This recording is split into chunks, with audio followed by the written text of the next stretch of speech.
She just wanted to help. But she was humiliated in front of everyone. Fired for a gesture of kindness.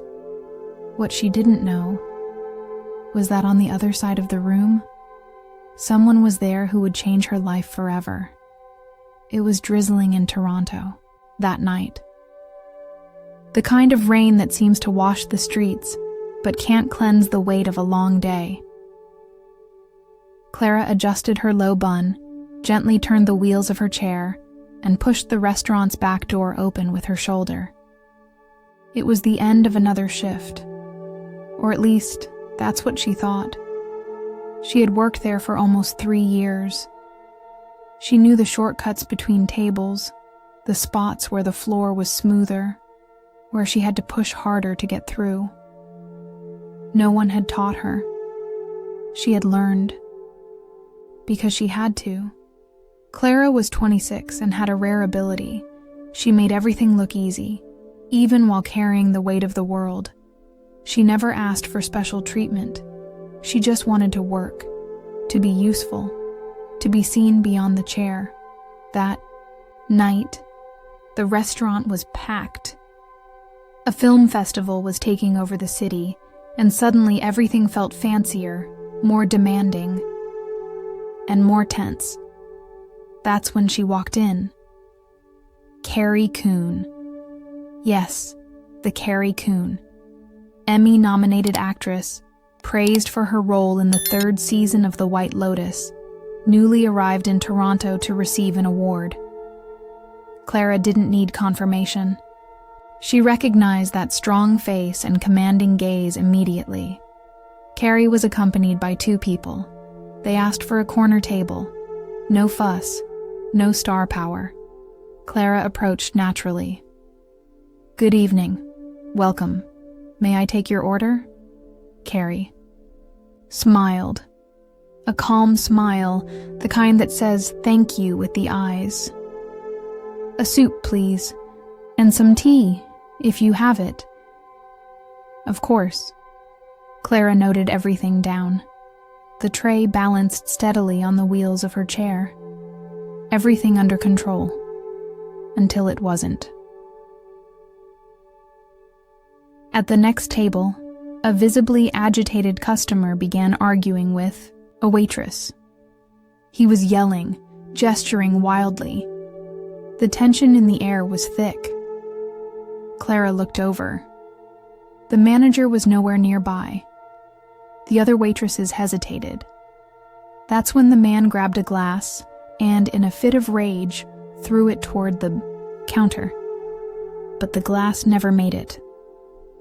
Clara, reacting on instinct, pushed her chair forward and intercepted it with her forearm.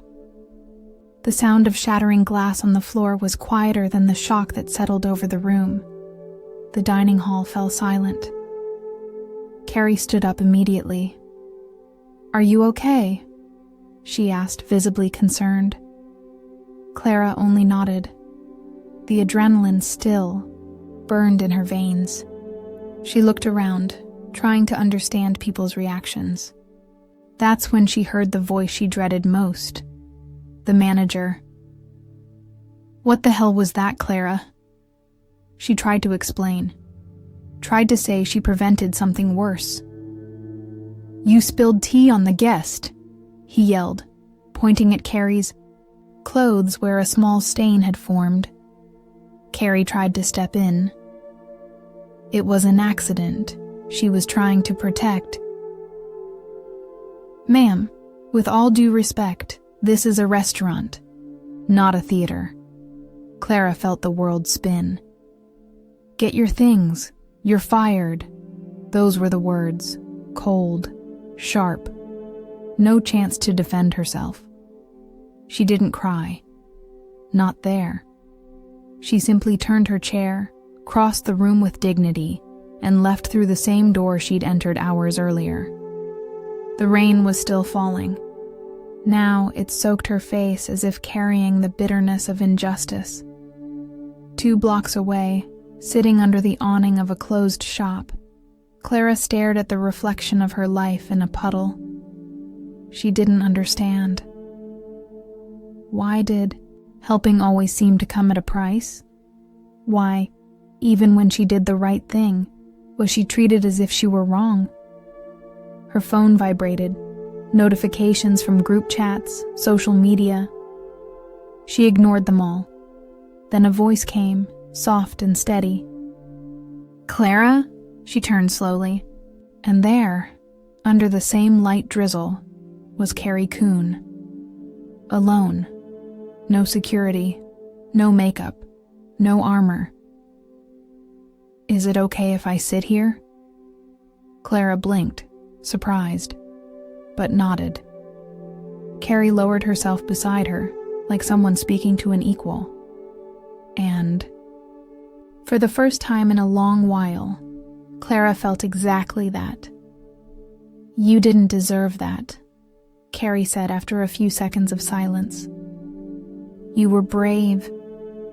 "Bravery doesn't pay rent," Clara replied in a tired whisper. Carrie gave a half smile.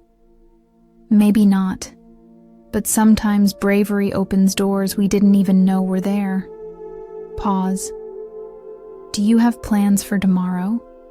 Clara hesitated, shrugged. "Not anymore." Carrie looked at her with a different kind of light in her eyes. "Then maybe it's time to try something new. Something that'll show you that what happened today wasn't the end." Clara arrived at the address Carrie had sent her without knowing what to expect. A modern building, mirrored glass, metal signage, right in the heart of Toronto's cultural district.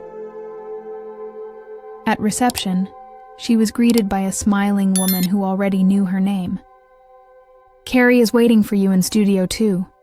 You can go right in." Each turn of the wheelchair seemed to echo more than it should in that silent hallway. Her heart pounded loudly, nearly as loud as her own insecurity. When she opened the door, she saw Carrie from behind, looking at a storyboard panel filled with photos, behind-the-scenes shots, and scribbled notes in red marker. "You came," she said, without turning around. "I still don't understand why." Carrie turned and crossed her arms. "Today we're filming a short video for the festival's closing.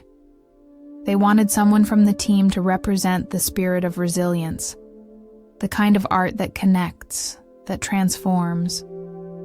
And I thought, why not show you to the world?" Clara frowned. "You want me to be in the video?" "No. I want you to tell it, in your own way, with your voice, what it means to have the courage to keep going." Clara hesitated, but something in her chest lit up. For the first time in a long while, she felt like the pain she carried might serve a greater purpose, not as a display, but as truth. She took a deep breath and said yes. The video was simple, a close-up shot. Clara sitting, speaking directly into the camera. No effects, no memorized script. She talked about the night she got fired, the shock, the fear. She spoke about getting used to the different stares, the daily challenges, but she also talked about the good, the friendships, the books, the joy of feeling useful. How a wheelchair doesn't limit what you can dream, but prejudice tries to limit who you're allowed to be. Carrie listened in silence from the corner of the room. At one point, she lowered her gaze, moved. When they finished, there was a beautiful silence in the air. The kind of silence that happens when something true has been said out loud. A few days later, the video was aired during the festival's closing ceremony, broadcast on social media, TV channels, and shared by thousands around the world. But what happened next? Not even Carrie expected. The video went viral, not because it featured a famous actress, but because Clara's voice cut through the screen like a hug. Genuine, direct, effortless. Within 48 hours, advertising agencies, indie studios, and content platforms were looking for the young woman who spoke like she was speaking to our soul. Clara received invitations to join campaigns, panels, and most of all, to write. It turned out she had been keeping a hidden blog with small texts about everyday life, the city, her pain, and the lessons she had learned. And just like that, without empty promises, life began to transform. Carrie helped from behind the scenes, but always reminded her, "This is something you're building. I just pointed a light so others could see you." Clara smiled during one of the many conversations they would go on to have. And to think it all started with a spilled tray and a firing. No, it all started with courage. The kind you've always had, even when the world tried to convince you otherwise. Months passed. Clara was now working as an accessibility consultant for cultural events. Her presence was requested not out of pity, but for her expertise. She was respected, heard, and finally, recognized. And one day, as she walked past the old restaurant, she saw a "For Rent" sign on the door. The place where everything seemed to have ended was now nothing more than an empty storefront. She smiled and kept going. Sometimes, life spills a cup just to show you that you've always been bigger than the place they put you in. And it doesn't matter if you're in the spotlight or serving quietly in the corner of the room. Your story matters. Your voice matters. You matter. If you've made it this far, maybe you saw a bit of yourself in Clara. Maybe you've done the right thing and been punished for it. Or maybe you're still waiting for your turning point. And if that's the case, I just want to tell you one thing. Keep going, because it's coming. If this story touched you in any way, leave a like and subscribe to the channel. Here, we tell stories that could be yours. And maybe one day, they will be. See you next time.